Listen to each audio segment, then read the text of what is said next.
Donald Trump Iran ಮೇಲೆ ಏನು ಯುದ್ಧವನ್ನು ಸಾರಿದ್ರು, ಆ ಯುದ್ಧವನ್ನು ಅನಿರ್ದಿಷ್ಟ ಅವಧಿಗೆ ಕದನ ವಿರಾಮವನ್ನು ಘೋಷಣೆ ಮಾಡ್ತೀವಿ ಅಂತ ಹೇಳಿ ಸ್ಟಾಪ್ ಮಾಡಿದ್ದಾರೆ. ಆ ಮುಖಾಂತರ ಡೊನಾಲ್ಡ್ ಟ್ರಂಪ್ ಒಂದೇ ಕಲ್ಲಿಗೆ ಎರಡು ಹಕ್ಕಿ ಹೊಡೆಯುವ ಪ್ರಯತ್ನವನ್ನು ಮಾಡಿದ್ರ ಎನ್ನುವಂಥ ಚರ್ಚೆಗಳು ಜಾಗತಿಕ ಮಟ್ಟದಲ್ಲಿ ಶುರುವಾಗ್ತಾ ಇದೆ. ಏನದು ಹಾಗಾದರೆ? ಅಮೆರಿಕದ ಒಳಗೆ ಮತ್ತು ಇರಾನ್ಗೂ ಕೂಡ ಈ ಕಲ್ಲಿನೇಟು ಹೊಡೆಯುವ ಪ್ರಯತ್ನವನ್ನು ಡೊನಾಲ್ಡ್ ಟ್ರಂಪ್ ಮಾಡಿದ್ರ? ಏನು ಲೆಕ್ಕಾಚಾರಗಳಿದೆ ಅದರ ಬಗ್ಗೆ ನೋಡ್ತಾ ಹೋಗೋಣ. ಇದರ ಜೊತೆಗೆ ಎರಡನೇ ಸುದ್ದಿ ಇದೆ. ಮುನೀರ್ ಅವರಿಗೆ ಸಂಬಂಧಪಟ್ಟಿದ್ದು, ಅಧ್ಯಕ್ಷರಾಗೋದಕ್ಕೆ ಬಯಸ್ತಾ ಇದ್ದಾರಂತೆ. ಯಾಕೆ ಏನು ಎತ್ತ ಡೀಟೇಲ್ಸ್ಗೆ ಹೋಗೋಣ. ಇನ್ನು ಮೂರನೇ ಸುದ್ದಿ, ಪಂಚರಾಜ್ಯಗಳ ಚುನಾವಣೆಗೆ ಫಲಿತಾಂಶಕ್ಕೆ ಸಂಬಂಧಪಟ್ಟದ್ದು ಟಿಎಂಸಿ ಆಘಾತಕ್ಕೊಳಗಾಗ್ತಾ ಇದೆ ಅಂತೆ. ಯಾಕೆ?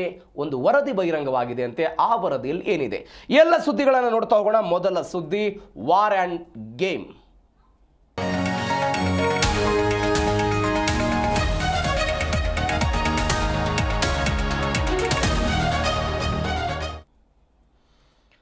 ಇರಾನ್ ಮತ್ತು ಅಮೆರಿಕದ ನಡುವೆ ಫೆಬ್ರವರಿ 28ನೇ ತಾರೀಕಿಗೆ ಯುದ್ಧ ಶುರುವಾಯಿತು. ಯುದ್ಧ ಶುರುವಾದ ನಂತರ ಅನೇಕ ಸರ್ವೋಚ್ಚ ನಾಯಕರನ್ನ ಅಮೆರಿಕ ಹೊಡೆದುರುಳಿಸಿತು ಇರಾನ್ನ ವಿರುದ್ಧ. ಈ ಎಲ್ಲ ಬೆಳವಣಿಗೆಗಳಾದ ನಂತರ ಸ್ವತಃ ಅಮೆರಿಕವೇ ಕದನ ವಿರಾಮದ ಬಗ್ಗೆ ಮಾತನಾಡೋದಕ್ಕೆ ಶುರುವಾಯಿತು. ಡೊನಾಲ್ಡ್ ಟ್ರಂಪ್ ಈ ಪರಮಾಣು ವಿಚಾರದಲ್ಲಿ ಇರಾನ್ ಕೈ ಬಿಡಬೇಕು, ಮಾತುಕತೆಗೆ ಬರಬೇಕು ಅನ್ನುವಂತಹ ನಿಟ್ಟಿನಲ್ಲಿ ಸ್ವತಃ ಟ್ರಂಪ್ ಅವರೇ ಮಾತುಕತೆಯನ್ನು ಶುರು ಮಾಡೋದಕ್ಕೆ ಪ್ರಯತ್ನ ಪಟ್ಟರು. ಅದರ ಭಾಗವಾಗಿ ಪಾಕಿಸ್ತಾನದ ಇಸ್ಲಾಮಾಬಾದ್ನಲ್ಲಿ 2 ಹಂತದ ಮಾತುಕತೆಗಳಾಯಿತು. ಈ ಮಾತುಕತೆಗಳು ಕೂಡ ವಿಫಲ ಆಗಿದ್ದನ್ನು ನೋಡಿದ್ದೇವೆ. ಆದರೆ ಕೊನೆಯದಾಗಿ ಡೊನಾಲ್ಡ್ ಟ್ರಂಪ್ ಹೇಳಿದ್ರು, ಪಾಕಿಸ್ತಾನ ಹೇಳ್ತಾ ಇರೋದಕ್ಕೆ ನಾವು ಇರಾನ್ ವಿರುದ್ಧ ಅನಿರ್ದಿಷ್ಟ ಅವಧಿಗೆ ಕದನ ವಿರಾಮವನ್ನು ಘೋಷಣೆ ಮಾಡ್ತಾ ಇದ್ದೀವಿ ಅಂತ ಏಪ್ರಿಲ್ 7ನೇ ತಾರೀಕಿಗೆ ಡೊನಾಲ್ಡ್ ಟ್ರಂಪ್ ಹೇಳಿದರು. ಇದರ ಭಾಗವಾಗಿ ನೌಕಾ ದಿಗ್ಬಂಧನ ಹಾರ್ಮುಜ್ನಲ್ಲಿ ಮುಂದುವರಿಯುತ್ತೆ ಹೊರತು ಅದಾದ ನಂತರ ಯುದ್ಧದ ಸಂಘರ್ಷಗಳು ಶುರುವಾಗೋದಕ್ಕಾಗಲಿಲ್ಲ. ಇದಕ್ಕೆ ಕಾರಣಗಳು 2 ಅಂತ ವಿಶ್ಲೇಷಣೆ ಮಾಡಲಾಗ್ತಾ ಇದೆ. ಒಂದು, ನಾವು ಮೊನ್ನೆ DNA ಚರ್ಚೆ ಮಾಡಿದ ಹಾಗೆ ಅಮೆರಿಕದ ಸಂಸತ್ತಿನ ಅನುಮೋದನೆಯನ್ನು ಪಡೆದುಕೊಳ್ಳಬೇಕು. 1973ರ ಕಾಯ್ದೆಯ ಪ್ರಕಾರ ಆ ಕಾಯ್ದೆಯಿಂದ ಪಾರಾಗುವ ಕಾರಣಕ್ಕಾಗಿ ಏಪ್ರಿಲ್ 7ನೇ ತಾರೀಕಿಗೆ ಕದನ ವಿರಾಮವನ್ನು ಹೇರಿದ್ರು ಎನ್ನುವಂಥ ವಿಶ್ಲೇಷಣೆಗಳು ಒಂದು. ಮತ್ತೊಂದು, ಎರಡನೇ ವಿಚಾರದಲ್ಲಿ ಈ ಅಮೆರಿಕ ಸಂಸತ್ತಿನ ಅನುಮೋದನೆಯೊಂದಿಗೆ ಪಾರಾಗುವುದರ ಜೊತೆಗೆ ಇದೀಗ ಈ ಕದನ ವಿರಾಮವನ್ನು ಘೋಷಣೆ ಮಾಡುವ ಮುಖಾಂತರ ನಾನು ಶಾಂತಿ ದೂತನಾಗಿ ತನ್ನ ಕೆಲಸವನ್ನು ಮುಗಿಸಿ ಇಸ್ರೇಲ್ ಮುಖಾಂತರ ಇರಾನ್ ಮೇಲೆ ಅಟ್ಯಾಕ್ ಮಾಡೋದಕ್ಕೆ ಅಮೆರಿಕ ಒಂದು ಪ್ರಯತ್ನವನ್ನು ಮಾಡ್ತಾ ಇದೆ ಅನ್ನುವಂಥ ಚರ್ಚೆಗಳಾಗ್ತಾ ಇದೆ. ಹಾಗಾದರೆ ಅಮೆರಿಕದ ಪಾತ್ರ ಏನಿದೆ? ಡೊನಾಲ್ಡ್ ಟ್ರಂಪ್ ಆಲೋಚನೆ ಮಾಡಿದಂತಹ ರೀತಿ ಏನು? ಅಮೆರಿಕ ಇತಿಹಾಸದಲ್ಲಿ ಮೊದಲ ಬಾರಿಗೆ ಅಧ್ಯಕ್ಷರಿಂತ ನಿರ್ಣಯವನ್ನು ತೆಗೆದುಕೊಂಡ್ರ? ಇಲ್ಲ. ಈ ಹಿಂದೆಯೂ ಕೂಡ ಇಂತಹ ಬೆಳವಣಿಗೆಗಳಾಗಿದೆ. ಅದೇ ಬೆಳವಣಿಗೆಯ ಭಾಗವಾಗಿ ಇದೀಗ ಡೊನಾಲ್ಡ್ ಟ್ರಂಪ್ ಇಂಥದ್ದೊಂದು ನಿರ್ಣಯವನ್ನು ಮಾಡಿದ್ದಾರೆ ಎನ್ನುವಂಥ ಚರ್ಚೆಗಳಾಗ್ತಾ ಇದೆ. ಇರಾನ್ ಅಮೆರಿಕ ಯುದ್ಧ ಎಂಡ್ ಎಂದ ಟ್ರಂಪ್. ಹಾಗಾದ್ರೆ ಏನೇನು ಹೇಳಿದ್ರು? ಕದನ ವಿರಾಮ. ಈ ಕದನ ವಿರಾಮ ವಿಚಾರಕ್ಕೆ ಸಂಬಂಧಪಟ್ಟಂತೆ ಕೆಲವೊಂದಿಷ್ಟು ಬೆಳವಣಿಗೆಗಳಾಗಿದೆ. ಇದರ ಬಗ್ಗೆ ಮಾತನಾಡಿದ್ದಾರೆ ಟ್ರಂಪ್. ನೋಡ್ಕೊಂಡ್ ಬರೋಣ. They want to make a deal, but I'm not satisfied with it, so we'll see what happens. Iran wants to make a deal because they have no military left, essentially, and they want to make a deal, but I'm not satisfied with it. Why are you not seeking congressional approval to extend it? Because it's never been sought before. There's been many times, and nobody's ever gotten it before. They consider it totally unconstitutional. But we're always in touch with Congress. But nobody's ever sought it before. Nobody's ever asked for it before. It's never been used before. Why should we be different? Oh, they want to make a deal, but I'm not satisfied with it. So we'll see what happens. Iran wants to make a deal. Donald Trump ಅವರ ಮಾತುಗಳನ್ನು ಕೇಳಿಸ್ಕೊಂಡ್ರಿ. ಅಮೆರಿಕದ ಬೇಡಿಕೆ ಇರೋದು ಯಾವುದೇ ಕಾರಣಕ್ಕೂ Iran ಪರಮಾಣನ್ನ ಹೊಂದಬಾರದು ಅಂತ. ಅದೇ ನಿಟ್ಟಿನಲ್ಲಿ ಮತ್ತೊಂದು ಎಚ್ಚರಿಕೆ ಕೊಡೋ ಪ್ರಯತ್ನವನ್ನು ಟ್ರಂಪ್ ಅವರು ಮಾಡಿದ್ದಾರೆ. ಇದೀಗ ಇರಾನ್ ಅಮೆರಿಕ ಯುದ್ಧ ಎಂಡ್ ಅಂತ ಡೊನಾಲ್ಡ್ ಟ್ರಂಪ್ ಹೇಳಿದ್ರು. ನಾವು ಅವಾಗಲೇ ಚರ್ಚೆ ಮಾಡಿದ ಹಾಗೆ ಫೆಬ್ರವರಿ 28ನೇ ತಾರೀಕಿಗೆ ಯುದ್ಧ ಶುರುವಾಯಿತು. ಈ ಯುದ್ಧ ಶುರುವಾದ ನಂತರ ಅನೇಕ ಸಾವು ನೋವುಗಳು ಸಹಜವಾಗಿ 2 ಕಡೆ ಆಗಿದೆ. ಈ ಎಲ್ಲ ಬೆಳವಣಿಗೆಗಳಾದ ನಂತರ ಸ್ವತಃ ಅಮೆರಿಕವೇ ಮುಂದೆ ಬಂದು ಕದನ ವಿರಾಮಕ್ಕೆ ಪದೇ ಪ್ರಸ್ತಾಪ ಮಾಡಿದ್ದನ್ನು ಇಡೀ ಜಗತ್ತು ನೋಡಿದೆ. ಇರಾನ್ ಕೂಡ ಅದರ ಬಗ್ಗೆ ಕೌಂಟರ್ ಮಾಡಿದ್ದನ್ನು ನಾವು ನೋಡಿದ್ದೇವೆ. ಕದನ ವಿರಾಮದೊಂದಿಗೆ ಅಂತ್ಯ ಆಗಿದೆ. ಸೇನಾ ಕಾರ್ಯಾಚರಣೆಗೆ ಸಂಸತ್ ಅನುಮೋದನೆ ಪಡೆಯೋದು. ನಾವು ಮೊನ್ನೆ ಹೇಳಿದ ಹಾಗೆ ವಾರ್ ಪವರ್ ಆಕ್ಟ್ 1973 ಅಡಿಯಲ್ಲಿ 60 ದಿನಗಳ ಕಾಲ ಯುದ್ಧವನ್ನು ಒಂದು ದೇಶದಲ್ಲಿ ಏನಾದರೂ ಮುಂದುವರಿಸಿದ್ರೆ ಅಮೆರಿಕ ಅದನ್ನು ಅಮೆರಿಕದ ಸಂಸತ್ತಿಗೆ ಹಾಕಬೇಕು. ಅಮೆರಿಕದ ಸಂಸತ್ತಿನಲ್ಲಿ 3/2 ಸದಸ್ಯರು ಅದಕ್ಕೆ ಅನುಮೋದನೆ ಕೊಟ್ಟರೆ ಮಾತ್ರ ಯುದ್ಧವನ್ನು ಮುಂದುವರಿಸೋದಕ್ಕೆ ಸಾಧ್ಯ ಆಗುತ್ತೆ. ಇಲ್ಲದೆ ಹೋದರೆ ಈ ಯುದ್ಧದ ವಿರುದ್ಧವಾಗಿ ಏನಾದರೂ ಬೆಳವಣಿಗೆಗಳಾದರೆ ಯುದ್ಧವನ್ನು ಮುಂದುವರಿಸೋದಕ್ಕೆ ಸಾಧ್ಯ ಇಲ್ಲ. ಒಂದು ವೇಳೆ ವಿಟೋ ಅಧಿಕಾರವನ್ನು ಅಮೆರಿಕದ ಅಧ್ಯಕ್ಷರು ಪ್ರಯೋಗ ಮಾಡಿದರೂ ಕೂಡ ಅದರ ವಿರುದ್ಧವೂ ಕೂಡ ಮತ ಚಲಾವಣೆ ಆಗುವಂತಹ ಸಾಧ್ಯತೆಗಳಿರುತ್ತೆ. ಹೀಗಾಗಿ ಇದರ ವಿರುದ್ಧವಾಗಿ ಇದರ ವಿರುದ್ಧ ನಾನು ಗೆಲ್ಲಬೇಕು ಅನ್ನೋ ಕಾರಣಕ್ಕಾಗಿ ಅಂದರೆ 60 ದಿನಗಳಿಗಿಂತ ಮೊದಲೇ ಏಪ್ರಿಲ್ 7ನೇ ತಾರೀಕಿಗೆ 38ನೇ ದಿನಕ್ಕೆ ಕದನ ವಿರಾಮವನ್ನು ಡೊನಾಲ್ಡ್ ಟ್ರಂಪ್ ಘೋಷಣೆ ಮಾಡಿದರು. ಅಂದರೆ 60 ದಿನಗಳಾಗೋದಕ್ಕೆ ಇನ್ನು ಎಷ್ಟು ದಿನ ಬಾಕಿ ಇತ್ತು? 22 ದಿನಗಳು ಬಾಕಿ ಇತ್ತು. ಆ 22 ದಿನಗಳ ಕಾಲವೂ ಕೂಡ ಯುದ್ಧ ಮುಂದುವರೆದಿದ್ರೆ ಅನುಮೋದನೆಯನ್ನು ಪಡೆದುಕೊಳ್ಬೇಕಾಗಿತ್ತು. ಆದರೆ ನಾನು ಮೊನ್ನೆ ಹೇಳಿದ ಹಾಗೆ ಅಮೆರಿಕದ ಸಂಸತ್ ಮಾತ್ರ ಯುದ್ಧವನ್ನು ಆರಂಭ ಮಾಡೋದಕ್ಕೆ, ಅಂದರೆ ಯುದ್ಧವನ್ನು ಮತ್ತೊಂದು ರಾಷ್ಟ್ರದ ವಿರುದ್ಧ ಮಾಡೋದಕ್ಕೆ ಅವಕಾಶ ಕೊಡಬಲ್ಲಂತಹ ಒಂದು ಕಾನೂನು ಅಮೆರಿಕದಲ್ಲಿದೆ. ಹೀಗಾಗಿ ಇದರಿಂದ ಪಾರಾಗುವಂತಹ ನಿಟ್ಟಿನಲ್ಲಿ ಡೊನಾಲ್ಡ್ ಟ್ರಂಪ್ ಇದನ್ನು ಮಾಡಿದ್ರು ಅಂತ. ಮೇ 1ನೇ ತಾರೀಕಿಗೆ Donald Trump speaker Mike Johnson ಅವರಿಗೆ ಒಂದು ಪತ್ರವನ್ನು ಬರೆದಿದ್ದಾರೆ. ಏನಂತ ಪತ್ರವನ್ನು ಬರೆದಿದ್ದಾರೆ ಅಂತ ಹೇಳಿದ್ರೆ ಅದರಲ್ಲಿ ಉಲ್ಲೇಖಿಸ್ತಾರೆ ಅವರು, ಇದೀಗ ಇರಾನ್ ಮತ್ತು ಅಮೆರಿಕದ ಯುದ್ಧದ ಸಮಯದಲ್ಲಿ ಕದನ ವಿರಾಮ ಆಗಿದೆ, ಯಾವುದೇ ಚಕಮಕಿಗಳು ಕೂಡ ಎರಡು ದೇಶಗಳ ನಡುವೆ ನಡೆದಿಲ್ಲ. 2ನೇ ಪಾಯಿಂಟ್ ಅವರು ಹೇಳ್ತಾರೆ, ಸಶಸ್ತ್ರ ಸಂಘರ್ಷ ಕೊನೆಯಾಗಿದೆ ಅಂತ. ಅಮೆರಿಕಾದಲ್ಲಿ ಒಂದು ರೂಲ್ಸ್ ಏನು ಅಂತ ಹೇಳಿದ್ರೆ ಸಶಸ್ತ್ರ ಸಂಘರ್ಷಕ್ಕೆ ಮಾತ್ರ ಸಂಸತ್ತಿನ ಅನುಮೋದನೆಯನ್ನು ಪಡೆದುಕೊಳ್ಳಬೇಕಾಗುತ್ತೆ. ಅದಕ್ಕೆ ಡೊನಾಲ್ಡ್ ಟ್ರಂಪ್ ಹೇಳ್ತಾ ಇದ್ದಾರೆ ಇದು ಕೊನೆಯಾಗಿದೆ, ಹೀಗಾಗಿ ಯಾವುದೇ ಕಾರಣಕ್ಕೂ ನಮಗೆ ಅನುಮೋದನೆಯ ಅವಶ್ಯಕತೆ ಇಲ್ಲ ಅಂತ ಒಂದು ರಾಜತಾಂತ್ರಿಕವಾಗಿ ಗೆಲ್ಲುವ ಪ್ರಯತ್ನವನ್ನ ಡೊನಾಲ್ಡ್ ಟ್ರಂಪ್ ಈ ಮುಖಾಂತರ ಅಮೆರಿಕಾದಲ್ಲಿ ಮಾಡಿದ್ದಾರೆ ಎನ್ನುವಂಥ ಚರ್ಚೆಗಳಾಗ್ತಾ ಇದೆ. ಇದರ ಜೊತೆಗೆ ಅಲ್ಲಿಯ ಪೀಟ್ ಹೆಕ್ಸೆತ್ ಮಾತನಾಡಿದ್ದಾರೆ. ಏನು ಹೇಳಿದ್ರು ಒಂದ್ಸರಿ ಕೇಳಿಸ್ಕೊಳ್ಳಿ.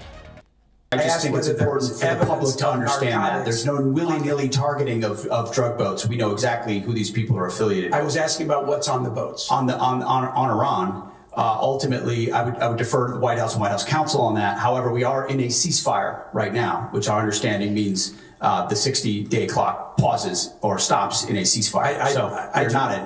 Yeah. It's our understanding, just so you know. Okay, well, I do not believe the statute would support that. I think the 60 days runs maybe... feet ಹೆಕ್ಸೆತ್ ಹೇಳ್ತಿದ್ದಾರೆ ಯುದ್ಧ ಮುಗಿದಿದೆ ಅಂತ. ಅಲ್ಲಿಯ ಡೆಮಾಕ್ರೆಟಿಕ್ ಪಾರ್ಟಿಗಳು ಕೇಳ್ತಾ ಇದೆ, ಈ ಯುದ್ಧವನ್ನು ಯಾರ ಅಪ್ಪಣೆ ಮೇಲೆಗೆ ನೀವು ಶುರು ಮಾಡಿದ್ರಿ, ಏನು ಗೊತ್ತು ಗುರಿ ಇಲ್ಲ ಅಂತೆಲ್ಲ ಪ್ರಶ್ನೆ ಮಾಡ್ತಿದಾರಲ್ಲ. ಅದಕ್ಕೆ ಪೀಟ್ ಹೆಕ್ಸೆತ್ ಹೇಳ್ತಿದ್ದಾರೆ ಯುದ್ಧ ಕೊನೆಗೊಂಡಿದೆ ಅಂತ. ಅಲ್ಲಿಯ ಡೆಮಾಕ್ರೆಟಿಕ್ ಸಂಸದ ಟಿಮ್ ಕೆನ್ ಪ್ರಶ್ನೆ ಮಾಡಿದರು, ಏನಂತ, ಕದನ ವಿರಾಮದೊಂದಿಗೆ ಯುದ್ಧವನ್ನು ಅಂತ್ಯಗೊಳಿಸುವುದಕ್ಕೆ ಕಾನೂನು ಬೆಂಬಲಿಸುವುದಿಲ್ಲ ಅಂತ ಅವರು ಹೇಳಿದರು.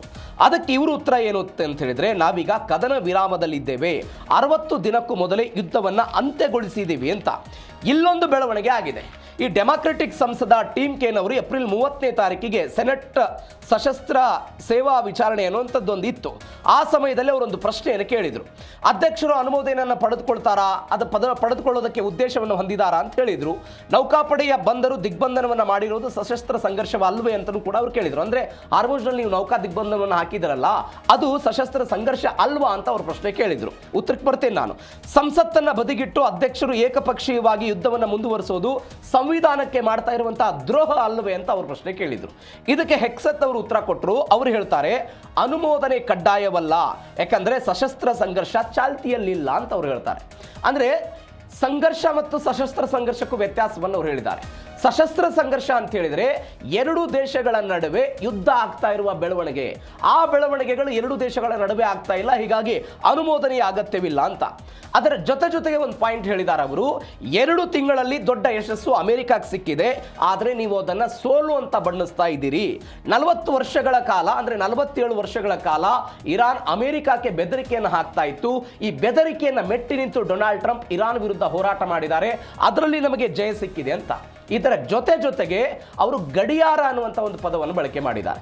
ಏನು ಗಡಿಯಾರ ಅಂತ ಹೇಳಿದ್ರೆ, ಎರಡೂ ದೇಶಗಳ ಸೈನಿಕರು ಘರ್ಷಣೆಯನ್ನು ಮಾಡಿದಾಗ ಆ ಪಿರಿಯಡ್ ಏನಿದೆ ಅಲ್ಲ, 60 ದಿನಗಳ ಪಿರಿಯಡ್, ಅದು 38 ದಿನಕ್ಕೆ ಮುಕ್ತಾಯ ಆಗಿದೆ, ಗಡಿಯಾರ ಚಲಾವಣೆಯಲ್ಲಿ ಇಲ್ಲ ಅನ್ನುವಂಥ ಹೇಳಿಕೆಯನ್ನು ಹೆಕ್ಸೆತ್ ಅವರು ಕೊಟ್ಟಿದ್ದಾರೆ. ಇದು ಅಮೆರಿಕಾದಲ್ಲಿ ಆಗ್ತಾ ಇರುವಂಥ ಬೆಳವಣಿಗೆ. ಹಾಗಾದರೆ ಡೊನಾಲ್ಡ್ ಟ್ರಂಪ್ ಇದೀಗ ಒಂದೇ ಕಲ್ಲಿಗೆ 2 ಹಕ್ಕಿಯನ್ನು ಹೊಡೆದ್ರ ಅನ್ನುವಂಥ ಪ್ರಶ್ನೆ. ಒಂದೇ ಕಲ್ಲಿಂದ 2 ಹಕ್ಕಿಯನ್ನು ಹೊಡೆದ್ರ ಏನು ಅಂತ ಹೇಳಿದರೆ, ಅವರು ಹೇಳ್ತಾ ಇರೋದು ಸಂಸತ್ತಿನ ಅಧಿಕಾರಕ್ಕೆ ಕಡಿವಾಣ ಹಾಕುವ ಪ್ರಯತ್ನವನ್ನು ಮಾಡಿದ್ದಾರೆ. ಗಡುವು ಮುಗಿಯುವ ಮುನ್ನವೇ ಯುದ್ಧವನ್ನು ಅಂತ್ಯ ಅಂತ ಘೋಷಣೆ ಮಾಡಿದ್ರು, ಸಂಸತ್ ವಿರೋಧಕ್ಕೆ ಬ್ರೇಕ್ ಹಾಕಿದ್ರು.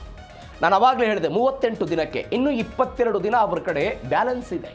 ಆ 22 ದಿನಗಳನ್ನು ಇವರು ಯುದ್ಧವಾಗಿ ಕನ್ವರ್ಟ್ ಮಾಡ್ಕೊಳ್ಬೋದು. ನೀವು ಗಮನಿಸಿ, ಒಟ್ಟಾರೆ 60 ದಿನಗಳಿಗಿಂತ ಅತಿ ಹೆಚ್ಚು ಯುದ್ಧವನ್ನು ಮುಂದುವರಿಸಿದರೆ ಅದಕ್ಕೆ ಅಮೆರಿಕ ಸಂಸತ್ತಿನ ಅನುಮೋದನೆ ಅಗತ್ಯ ಇದೆ. 38 ದಿನಕ್ಕೆ ಕದನ ವಿರಾಮ ಆಗಿದೆ, ಬಾಕಿ ಇರೋದು 22 ದಿನ. ಆ 22 ದಿನಗಳಲ್ಲಿ ಇರಾನ್ ವಿರುದ್ಧ ಅವರು ಹೋರಾಟ ಮಾಡಬಹುದು, ಯುದ್ಧವನ್ನು ಮಾಡಬಹುದು. ಆ ನಿಟ್ಟಿನಲ್ಲಿ ಆ ಅನುಮೋದನೆ ನೀಡುವಂಥ ಹಕ್ಕೇನಿತ್ತಲ್ಲ, ಅದಕ್ಕೆ ಒಂದು ತಾಂತ್ರಿಕವಾಗಿ ಗೆಲುವು ಸಾಧಿಸುವ ಪ್ರಯತ್ನವನ್ನು ಮಾಡಿದರು. ಇದರ ಜೊತೆಗೆ ಒಂದು ಪ್ರಯತ್ನವನ್ನು ಏನು ಮಾಡಿದರು ಅಂತ ಹೇಳಿದ್ರೆ, ಈ ಅಮೆರಿಕಾದ ವಿರೋಧಿ ಅಂದರೆ ಅಮೆರಿಕಾದ ಒಳಗೆ ಈ ಯುದ್ಧಕ್ಕೆ ಒಂದು ವಿರೋಧಾಭಾಸ ಇದೆ ಅನ್ನುವಂತಹ ಮೆಸೇಜ್ ಏನಿತ್ತು, ಆ ಮೆಸೇಜ್ನಿಂದ ಪಾರಾಗುವ ಪ್ರಯತ್ನವನ್ನು ಮಾಡಿದರು. ಇದರ ಜೊತೆಗೆ ಇರಾನ್ಗೆ ಒಂದು ಆತಂಕವನ್ನು ಕೊಡೋ ಪ್ರಯತ್ನವನ್ನು ಮಾಡಿದರು. ನೋಡಿ, ನಮಗೆ ಇನ್ನೂ 22 ದಿನ ಬಾಕಿ ಇದೆ. ಒಂದು ವೇಳೆ 60 ದಿನಗಳ ಕಾಲ ಅಮೆರಿಕ ಯುದ್ಧವನ್ನ ಮಾಡಿ ಅಲ್ಲಿಯ ಸಂಸತ್ತು ಅವರಿಗೆ ಅನುಮೋದನೆ ಕೊಡದೆ ಹೋಗಿದ್ರೆ ಅದು ಇರಾನ್ಗೆ ಜಯ ಆಗ್ತಿತ್ತು. ನೋಡಿ, ಅಮೆರಿಕಾದವರೇ ವಿರೋಧ ಮಾಡ್ತಿದ್ದಾರೆ, ಆದರೂ ಕೂಡ ನಮ್ಮ ಮೇಲೆ ಇವರು ದಾಳಿ ಮಾಡ್ತಿದ್ದಾರೆ ಅಂತ ಇರಾನ್ ಬೇರೆ ಬೇರೆ ದೇಶಗಳಿಗೆ ಮೆಸೇಜ್ ಕಳಿಸೋ ಪ್ರಯತ್ನವನ್ನು ಮಾಡ್ತಿತ್ತು. ಆದರೆ ಇವತ್ತು ಇರಾನ್ಗೆ ಏನಾಗ್ಬಿಟ್ಟಿದೆ ಅಂತ ಹೇಳಿದ್ರೆ, ಅಮೆರಿಕಾದ ಬಳಿ ಇನ್ನೂ 22 ದಿನ ಬಾಕಿ ಇದೆ. ಅಂದ್ರೆ ನೀವು ಮಾತುಕತೆಗೆ ಮೇಜಿಗೆ ಬರಬೇಕು, ಪರಮಾಣು ವಿಚಾರದಲ್ಲಿ ಹಿಂದೆ ಸರಿಬೇಕು, ಯುರೇನಿಯಂ ಅನ್ನ ಬೇರೆ ರಾಷ್ಟ್ರಗಳಿಗೆ ಹಸ್ತಾಂತರ ಮಾಡಬೇಕು, ಹಾರ್ಮುಜ್ ಅನ್ನ ಆ ದಿಗ್ಬಂಧನ ಏನಿದೆ ಎಲ್ಲವನ್ನು ಕೂಡ ಮುಕ್ತಗೊಳಿಸಬೇಕು. ಈ ವಿಚಾರದಲ್ಲಿ ಅವರಿಗೆ ಒಂದು ಒತ್ತಡವನ್ನು ಹಾಕುವ ಪ್ರಯತ್ನವನ್ನು ಮಾಡಿದ್ದಾರೆ. ಇದು ಡೊನಾಲ್ಡ್ ಟ್ರಂಪ್ ಮಾತ್ರವಲ್ಲ, 1999ರಲ್ಲಿ ಕ್ಲಿಂಟನ್ ಕೂಡ ಇದೇ ರೀತಿಯಾಗಿ ಮಾಡಿದ್ರು. 2011ರಲ್ಲಿ ಒಬಾಮಾ ಲಿಬಿಯಾ ಜೊತೆಗೂ ಕೂಡ, ಅಂದ್ರೆ ಅಲ್ಲಿ ಅನುಮೋದನೆ ಸಿಗುವುದು ಸಿಗದೇ ಇರುವಂತ ವಿಚಾರಕ್ಕೆ ಕನ್ಫ್ಯೂಸ್ಗಳಾಗಿತ್ತು. ಹಣಕಾಸಿನ ವಿಚಾರದಲ್ಲಿ ಅವರು ಅನುಮೋದನೆಯನ್ನು ಕೊಟ್ಟು ಬಿಟ್ಟಿದ್ರು. ಅದನ್ನು ಮುಂದುವರಿಸಿಕೊಂಡು ಯುದ್ಧವನ್ನು ಮಾಡೋ ಪ್ರಯತ್ನವನ್ನು ಮಾಡಿದ್ರು. ಇದೀಗ ಮತ್ತೆ ಅಂಥದ್ದೇ ಪ್ರಯತ್ನವನ್ನ ಡೊನಾಲ್ಡ್ ಟ್ರಂಪ್ ಮಾಡ್ತಿದ್ದಾರೆ ಅಂತ. ಇದರ ಜೊತೆಗೆ ಡೊನಾಲ್ಡ್ ಟ್ರಂಪ್ ಮತ್ತು ಸೆಂಟ್ರಲ್ ಕಮಾಂಡ್ ನಡುವೆ 45 ನಿಮಿಷಗಳ ಕಾಲ ಒಂದು ಬಹುದೊಡ್ಡ ಮಾತುಕತೆಯಾಗಿದೆ ಅಂತ. ಏನು ಮಾತುಕತೆ ಆಗಿದೆ, ಯಾವ ಕಾರಣಕ್ಕಾಗಿ ಮಾತುಕತೆ ಆಗಿದೆ? ಅಮೆರಿಕದ ಸೆಂಟ್ರಲ್ ಕಮಾಂಡ್ ಮತ್ತು ಅಧ್ಯಕ್ಷ ಡೊನಾಲ್ಡ್ ಟ್ರಂಪ್ ಅವರ ನಡುವೆ 45 ನಿಮಿಷಗಳ ಕಾಲ ರಹಸ್ಯ ಮಾತುಕತೆ. ನಿನ್ನೆ ಪುಟಿನ್ ಮತ್ತು ಟ್ರಂಪ್ ಅವರು 90 ನಿಮಿಷ ಮಾತನಾಡಿದ್ದಾರೆ ಅಂತ ನಾವು ಹೇಳಿದ್ವಿ. ಇದೀಗ ಅಮೆರಿಕಾದಲ್ಲಿ ಆಗಿರುವಂಥ ಬೆಳವಣಿಗೆ ಯಾವ ಕಾರಣಕ್ಕೆ ಅಂತ ಹೇಳಿದ್ರೆ, ಸ್ಮಾರ್ಟ್ ಆ್ಯಂಡ್ ಸ್ವೀಟ್ ಆಗಿ ದಾಳಿ ಮಾಡೋ ಪ್ರಯತ್ನಕ್ಕೆ ಅಮೆರಿಕ ಮುಂದಾಗ್ತಿದೆ ಅಂತ ನಾವು ನಿನ್ನೆ ಚರ್ಚೆ ಮಾಡಿದ್ವಲ್ಲ, ಅದರ ಬಗ್ಗೆ ಚರ್ಚೆಗಳಾಗಿದೆ. ಕಮಾಂಡರ್ ಅಡ್ಮಿರಲ್ ಬ್ರಾಡ್ ಕೂಪರ್ ಮತ್ತು ಡಾನ್ ಕೇನ್ ಅವರೆಲ್ಲ ಚರ್ಚೆ ಮಾಡಿ ಹೇಳಿದ್ರಂತೆ, ಸಣ್ಣ ಆದರೆ ಅತ್ಯಂತ ಶಕ್ತಿಶಾಲಿಯ ದಾಳಿಯನ್ನು ನಾವು ಇರಾನ್ ವಿರುದ್ಧ ಮಾಡಬೇಕು, ಅವರ ಮೂಲ ಸೌಕರ್ಯಕ್ಕೆ ಹೊಡೆತವನ್ನು ಕೊಡಬೇಕು ಅನ್ನುವಂಥ ನಿಟ್ಟಿನಲ್ಲಿ ಚರ್ಚೆಗಳಾಗಿದೆ ಅಂತೆ. ತೈಲ ಕೇಂದ್ರಗಳ ಮೇಲೆ ದಾಳಿ ಮಾಡೋದು, ಹಾರ್ಮುಜ್ ಅನ್ನು ವಶಕ್ಕೆ ಪಡೆಯೋದು, ಯುರೇನಿಯಂ ಅನ್ನು ವಶಕ್ಕೆ ಪಡೆದುಕೊಳ್ಳೋದು ನಿಟ್ಟಿನಲ್ಲಿ ಚರ್ಚೆಗಳಾಗಿದೆ ಅಂತ. ನಂಟಾಜ್ ಮತ್ತು ಪೋರ್ಡ್ ಇದರಲ್ಲಿ ಭೂಗತವಾಗಿ ಅವರು ಏನು ಸಂಗ್ರಹ ಮಾಡಿಟ್ಟಿದ್ದಾರೆ ಅದನ್ನು ದಾಳಿ ಮಾಡೋದಕ್ಕೆ, ಅದರ ಮೇಲೆ ದಾಳಿ ಮಾಡಿ ಅದನ್ನು ವಶಕ್ಕೆ ಪಡೆದುಕೊಳ್ಬೇಕು ಅಂತ. ಯಾಕೆ ಹೆಂಗೆ ಅಂತ ಹೇಳಿದ್ರೆ, ಅಮೆರಿಕಾದಲ್ಲಿ ಒಂದು ಅತ್ಯಾಧುನಿಕ ತಂತ್ರಜ್ಞಾನ ಇದೆ, ನೆವಿ ಸೀಲ್ಸ್ ಅಂತ ಕರೀತಾರೆ. ಆ ನೆವಿ ಸೀಲ್ಸ್ ಮುಖಾಂತರವೇ ಈ ಹಿಂದೆ ಇತಿಹಾಸದಲ್ಲಿ ಅಮೆರಿಕ ಅನೇಕ ವ್ಯಕ್ತಿಗಳನ್ನು ಹೊಡೆದುರುಳಿಸಿದೆ. ಇದೀಗ ಈ ಹಿಂದೆ ವ್ಯಕ್ತಿಗಳನ್ನು ಹೇಗೆ ಹೊಡೆದುರುಳಿಸಿದ್ರು ಅದೇ ಮಾದರಿಯಲ್ಲಿ ಇರಾನ್ ಬಚ್ಚಿಟ್ಟಿರುವಂಥ ಯುರೇನಿಯಂ ಅನ್ನ ವಾಪಸ್ ತೆಗೆದುಕೊಂಡು ಬರಬೇಕು ಅನ್ನುವ ಕಾರಣಕ್ಕಾಗಿ ಇದೀಗ ಡೆಲ್ಟಾ ಫೋರ್ಸ್ ತಂಡವನ್ನು ಗುಪ್ತವಾಗಿ ಇರಾನ್ಗೆ ಕಳಿಸಿ ಅಲ್ಲಿ ಕೆಲಸವನ್ನು ಮಾಡುವ ಮುಖಾಂತರ ಅದನ್ನು ತೆಗೆದುಕೊಂಡು ಬರುವ ಪ್ರಯತ್ನಕ್ಕೆ ಅವರು ಮುಂದಾಗ್ತಿದ್ದಾರೆ ಎನ್ನುವಂಥ ಸುದ್ದಿಗಳು ಬರ್ತಾವೆ. ಇದು 45 ನಿಮಿಷಗಳ ಮಾತುಕತೆಯಲ್ಲಿ ಚರ್ಚೆ ಆಗಿದೆ ಅಂತ. ಇದರ ಜೊತೆಗೆ ಇಸ್ರೇಲ್ಗೆ ಅಮೆರಿಕ ಯುದ್ಧ ಸಾಮಗ್ರಿಗಳನ್ನು ಕಳಿಸಿಕೊಟ್ಟಿದೆ. ಯಾಕೆ, ಏನು, ಎತ್ತ? ನಾನು ಅವಾಗಲೇ ಹೇಳಿದೆ, ಅಮೆರಿಕ ಸಂಸತ್ತಿನ ಅನುಮೋದನೆ ಒಂದು ವೇಳೆ ಸಿಗದೆ ಹೋದರೆ ಇಸ್ರೇಲ್ನ ಹೆಗಲ ಮೇಲೆ ಬಂದೂಕನ್ನು ಇಟ್ಟು ಇರಾನ್ಗೆ ಹೊಡೆಯುವಂಥ ಪ್ರಯತ್ನ ಇದು. ಇಸ್ರೇಲ್ನ ಹೆಗಲ ಮೇಲೆ ಬಂದೂಕನ್ನು ಇಟ್ಟು ಹೊಡೆಯುವಂಥ ಪ್ರಯತ್ನ. 24 ಗಂಟೆಗಳಲ್ಲಿ ಸರಕು, ಹಡಗು ಮತ್ತು ವಿಮಾನದ ಮೂಲಕ ಇಸ್ರೇಲ್ಗೆ ಅವರು ರವಾನೆ ಮಾಡಿದ್ದಾರೆ. 6500 ಟನ್ ಯುದ್ಧ ಸಾಮಗ್ರಿ ಅಮೆರಿಕಾದಿಂದ ಇಸ್ರೇಲ್ಗೆ ರವಾನೆಯಾಗಿದೆ. ವೈಮಾನಿಕ ಬಾಂಬ್ಗಳು ಹೋಗಿದೆ, ಮದ್ದು ಗುಂಡುಗಳು ಹೋಗಿದೆ, ಮಿಲಿಟರಿ ಟ್ರಕ್ಗಳು ಹೋಗಿದೆ, ಜಂಟಿ ಲಘು ಯುದ್ಧ ವಿಮಾನಗಳು ಹೋಗಿದೆ. ಇದರ ಜೊತೆಗೆ ಫೆಬ್ರವರಿ 28ನೇ ತಾರೀಕಿನಿಂದ ಟಿಲ್ ಟುಡೇ 1,15,600 ಟನ್ ಸಲಕರಣೆಗಳನ್ನು ಅಮೆರಿಕ ಇಸ್ರೇಲ್ಗೆ ಪೂರೈಕೆ ಮಾಡಿದೆ. ಯಾವ ಕಾರಣಕ್ಕೆ ಅಂತ ಹೇಳಿದ್ರೆ, ನಾನು ಆವಾಗಲೇ ಹೇಳಿದಾಗೆ ಸ್ಪೆಷಲ್ ಫೋರ್ಸ್ನ ಕಾರ್ಯಾಚರಣೆಯನ್ನು ಇರಾನ್ನ ಮೇಲೆ ಅಮೆರಿಕ ಮಾಡಿ ಅಲ್ಲಿಗೆ ಡೆಲ್ಟಾ ಫೋರ್ಸನ್ನು ಕಳಿಸಿ ಅಲ್ಲಿ ಏನಾದರೂ ಯುರೇನಿಯಂ ತೆಗೆದುಕೊಂಡು ಬರುವ ಪ್ರಯತ್ನಕ್ಕೆ ಮುಂದಾದರೆ ಅವತ್ತು ಇಸ್ರೇಲ್ ಕೂಡ ಸಜ್ಜಾಗಿರಬೇಕು ಅನ್ನುವಂತಹ ಒಂದು ಕಾರಣಕ್ಕಾಗಿ ಇಂಥದ್ದೊಂದು ತಯಾರಿಯನ್ನು ಅಮೆರಿಕ ಇಸ್ರೇಲ್ನ ಮೇಲೆ ಇನ್ವೆಸ್ಟ್ ಮಾಡ್ತಾ ಇದೆ. ಆ ಕಾರಣಕ್ಕಾಗಿಯೇ 1,15,600 ಟನ್ ಸಲಕರಣೆಗಳನ್ನು ಇದುವರೆಗೂ ಕೂಡ ಅಮೆರಿಕ ಇಸ್ರೇಲ್ಗೆ ಕಳಿಸಿಕೊಟ್ಟಿದೆ ಎನ್ನುವಂಥ ವಿಶ್ಲೇಷಣೆಗಳಾಗ್ತಾ ಇದೆ. ಇದರ ಜೊತೆಗೆ ಸ್ಪೆಷಲ್ ಈ ಫೋರ್ಸ್ನ ಕಾರ್ಯಾಚರಣೆಯ ಸಮಯದಲ್ಲಿ ಅಮೆರಿಕ ಭಾಗಿಯಾದರೂ ಕೂಡ ಇಸ್ರೇಲ್ನ ಪಾತ್ರ ದೊಡ್ಡದಿರುತ್ತೆ ಎನ್ನುವಂತಹ ಸಂದೇಶವನ್ನು ಕೊಡೋ ಪ್ರಯತ್ನವನ್ನು ಅಮೆರಿಕ ಈ ಮುಖಾಂತರ ಕೊಡ್ತಾ ಇದೆ ಎನ್ನುವಂಥ ನಿಟ್ಟಿನಲ್ಲಿ ಚರ್ಚೆಗಳಾಗ್ತಾ ಇದೆ. ಇದರ ಜೊತೆಗೆ ಇರಾನ್ನ ಅಣ್ವಸ್ತ್ರ ಒಪ್ಪಂದಕ್ಕೆ ಟ್ರಂಪ್ ಕೆಂಡ ಕಾರು ಬಿಟ್ಟಿದ್ದಾರೆ. ನಾವು ನಿನ್ನೆ ಹೇಳಿದ್ವಿ, ಇರಾನ್ ಕೊಟ್ಟಿದ್ದಂತಹ ಪ್ರಸ್ತಾವನೆಗಳನ್ನು ಕಸದ ಬುಟ್ಟಿಗೆ ಹಾಕಿಬಿಟ್ಟಿದ್ದಾರೆ, ಡಸ್ಟ್ಬಿನ್ಗೆ ಹಾಕಿದ್ದಾರೆ ಡೊನಾಲ್ಡ್ ಟ್ರಂಪ್ ಅಂತ. ಇದೀಗ ಒನ್ಸ್ ಅಗೇನ್ ಹೊಸ ಶಾಂತಿ ಪ್ರಸ್ತಾವನೆಯನ್ನ ಪಾಕಿಸ್ತಾನದ ಮುಖಾಂತರ ಇವರೇನೋ ಇರಾನ್ ಅವರು ಕಳಿಸಿದಾರಂತೆ, ಅದನ್ನು ಅಮೆರಿಕ ತಿರಸ್ಕಾರ ಮಾಡಿಬಿಟ್ಟಿದೆ. ಆರ್ಥಿಕ ನಿರ್ಬಂಧವನ್ನು ತೆರವುಗೊಳಿಸಬೇಕು, ಅಣ್ವಸ್ತ್ರ ಒಪ್ಪಂದ ಮತ್ತು ನೌಕಾ ದಿಗ್ಬಂಧನವನ್ನು ತೆರವು ಮಾಡಬೇಕು ಅಂತ ಇರಾನ್ನ ಬೇಡಿಕೆಗಳಿರೋದು. ಆದರೆ ಇದೆಲ್ಲವನ್ನು ಕೂಡ ಇದೀಗ ಡೊನಾಲ್ಡ್ ಟ್ರಂಪ್ ಅವರು ತಿರಸ್ಕಾರ ಮಾಡಿದ್ದಾರೆ.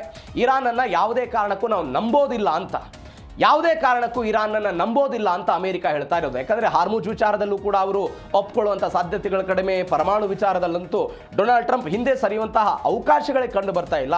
ಹೀಗಾಗಿ ಅವರು ಕೊಟ್ಟಿರುವಂಥ ಪ್ರಸ್ತಾವನೆಗಳನ್ನು ಇದೀಗ ಮತ್ತೊಮ್ಮೆ ಕಸದ ಬುಟ್ಟಿಗೆ ಹಾಕುವ ಪ್ರಯತ್ನವನ್ನು ಅಮೆರಿಕ ಮಾಡ್ತಾ ಇದೆ. ಹೀಗಾಗಿ ಈ ಯುದ್ಧ ಮತ್ತೊಮ್ಮೆ ಎಲ್ಲಿಗೆ ಹೋಗುತ್ತೆ ಅನ್ನೋದು ಸದ್ಯಕ್ಕಿರುವಂತಹ ಕುತೂಹಲ.